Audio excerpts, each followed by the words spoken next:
Extra classe. Léo Roche, enseignant en CM1 à l'école Richomme dans le 18e arrondissement de Paris. C'est une école de REP+. Ça fait 12 ans que j'y travaille, en binôme avec ma collègue Marie Bosch, avec qui on a monté une maison d'édition scolaire. L'école, on en parle beaucoup. Mais est-ce qu'on l'écoute vraiment ? Les énergies scolaires. C'est une maison d'édition qui est animée par les enfants des classes de CM1 chaque année. Elle s'appelle Théolie Théodore, c'est les enfants qui ont trouvé ce joli nom.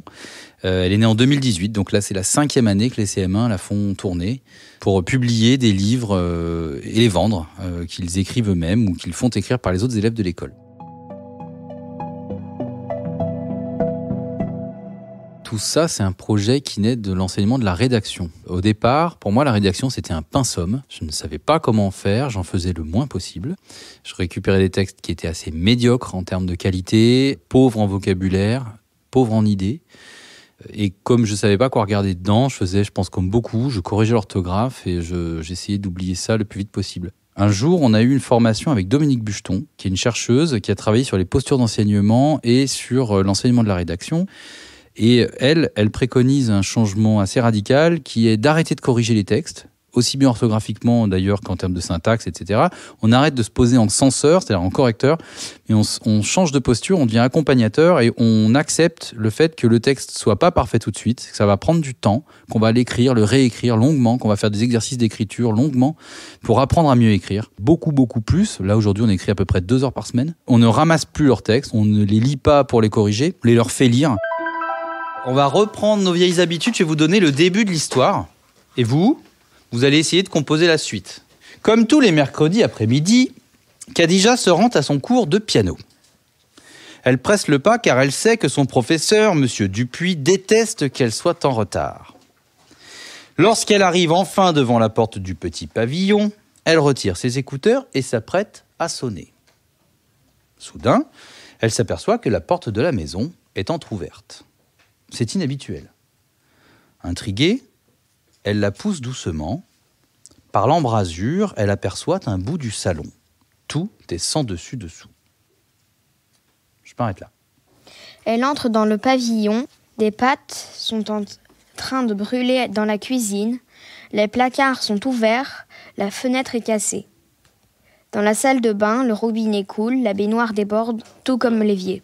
Elle est rentrée dans la maison. La maison était en désordre. Elle voit un vieux monsieur. Lui a donné une potion magique bizarre. Elle rentre dans la maison. Puisqu'elle était rentrée dans la maison, elle décide de trouver Monsieur Dupuis. 6 minutes plus tard. L'année, globalement, se passe de la manière suivante. De septembre au mois de février-mars, on les fait écrire. 2 heures par semaine à peu près. Et se lire les textes oralement. Un élève passe devant toute la classe, lit son texte et les autres vont lui conseiller, lui donner des conseils ou critiquer son texte en lui disant s'ils ont trouvé des idées intéressantes ou des choses qui posent problème. À partir du mois de mars, on commence à écrire la grande histoire. C'est-à-dire que là, ils ont normalement... ils arrivent à écrire des récits plus structurés et ils commencent à lancer leur grande histoire. Alors, on a toujours un thème chaque année. Cette année, c'est le roman policier. Donc, ils écrivent des histoires policières. Quand les textes sont terminés, qu'ils ont été repris plusieurs fois, améliorés, etc., on commence la partie vraiment purement édition. Donc là, c'est autour du mois de mai, où tous les élèves vont lire les textes de tout le monde, vont se mettre d'accord ensemble sur le titre des recueils, parce qu'on les regroupe en recueils, les illustrations de couverture, chacun va faire des propositions, on va élire celui qui va dessiner, choisir les idées qu'on va mettre sur la couverture. Mi-juin, on imprime en classe sur une imprimante tous les feuillets. On relie en reliure japonaise, c'est-à-dire avec du fil, et on fait des nœuds autour des feuillets. Ça fait un rendu qui est très joli.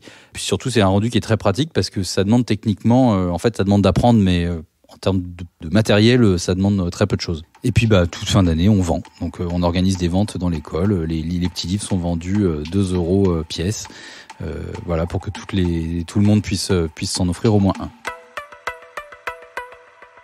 Ce projet et le fait notamment d'écrire beaucoup, il leur permet encore de progresser dans plein d'aspects différents. D'abord en rédaction, ça on le note, nous on le voit au fur et à mesure de l'année et c'est rigolo, à la fin de l'année on leur demande de reprendre leur cahier d'auteur et de lire leur premier texte de l'année et souvent ils sont quand même assez étonnés de voir d'où ils venaient et où ils sont arrivés en termes de qualité d'écriture. Ça leur permet aussi de progresser beaucoup en lecture parce qu'on lit pas mal pendant l'année autour du thème. Là, on lit beaucoup de petits textes policiers et du coup, on lit un peu différemment parce qu'on va chercher dans les œuvres qu'on lit comment l'auteur fait pour créer ses effets, comment il fait pour faire du suspense, comment il fait pour présenter son personnage, avec l'idée qu'on va pouvoir réutiliser ces idées après. En parallèle de ça, il y a un deuxième projet. Depuis 2 ans, Marie et moi, on organise un concours d'écriture dans l'école, ce qui permet aux élèves du CE1, CE2 et CM2 de proposer des textes sur un thème différent du nôtre. Là, cette année, le thème, c'est Bonne nuit. Et nos élèves, là, ils vont recevoir les textes et devoir en faire un recueil. Mais ils sont purement éditeurs. Ils n'écrivent pas dans ce recueil-là. Vous allez ensemble écrire. Quelles sont les idées intéressantes ? Est-ce qu'il y a des choses qui posent problème ? Ça vous dit quelque chose, ça, non ? Idées intéressantes, choses qui posent problème, c'est ce qu'on fait en rédaction. Et après, est-ce que le texte est retenu ? Qu'est-ce que ça veut dire, s'il est retenu, Ahmed ? Est-ce que le texte est gardé ? Est-ce que vous le gardez ? Pourquoi ? Essayez d'expliquer pourquoi vous gardez ce texte. Dans la nuit, il y a une forêt. Dans cette forêt, il y a une maison. Dans cette maison, il y a une chambre. Dans cette chambre, il y a un lit. Et dans ce lit, il y a un enfant. Sa maman lui dit bonne nuit. Moi, je pense qu'il n'y aura pas beaucoup de poésie dans le recueil. Il faut qu'il y en ait au moins une. Moi, je trouve qu'en fait, la poésie est bien car en fait, c'est belle et bonne, voilà. Elle est belle, elle est bien écrite. J'avais trouvé qu'il raconte pas tout ce qu'il dit. J'ai trouvé d'autres que c'est un peu court comme histoire. Et il y a beaucoup de choses qui posent problème. Qui est pour qu'il soit retenu ? Ferdaous, t'es pour ? Oui, je suis pour. Moi, j'aime vraiment. Et Noah Limen ? Ça va pour. Moi. Donc le texte est accepté. Le fait de cadrer au début les échanges et de bien dire qu'on n'est pas là pour dire j'aime pas, mais de dire j'ai trouvé une idée intéressante ou une chose qui pose problème, ça permet vraiment qu'on parle du texte et pas de la personne. Et ça les a mis en confiance et ça a créé de la confiance entre eux. La classe que j'ai cette année, c'est une classe où ils avaient peu de confiance les uns dans les autres. Il y avait beaucoup de ricanements, beaucoup de moqueries au début de l'année. Et ça, c'est totalement terminé. On a vraiment aujourd'hui une ambiance de classe très agréable. Moi, je trouve que ça a aussi des bienfaits dans la relation avec les parents, parce que les parents, d'abord, sont très fiers du travail de leurs enfants en fin d'année. Souvent, ils le découvrent à la fin de l'année. Ils en entendent parler pendant l'année, mais c'est vraiment à la fin de l'année qu'ils se rendent compte de tout ce qu'on a fait. Et donc ils sont très très fiers. Et puis en fin d'année, on leur demande aussi de venir nous aider pour faire de la reliure. Et ça, c'est un moment très agréable parce que ils viennent dans la classe, ils voient leurs enfants travailler, ils sont moins performants que leurs enfants parce qu'ils savent pas relier alors que leurs enfants savent le faire. Ça met les enfants dans une position assez sympa de devoir apprendre quelque chose à leurs parents. Et voilà, donc ça, c'est vraiment chouette. Et puis c'est aussi une aventure humaine pour Marie et moi parce que ça fait 5 ans qu'on travaille là-dessus. C'est extrêmement vivifiant en termes pédagogiques. Je pense qu'aujourd'hui, si on devait arrêter la maison d'édition, faudrait trouver autre chose, mais ça serait dur de faire sans. Vous venez d'écouter un épisode des Énergies scolaires.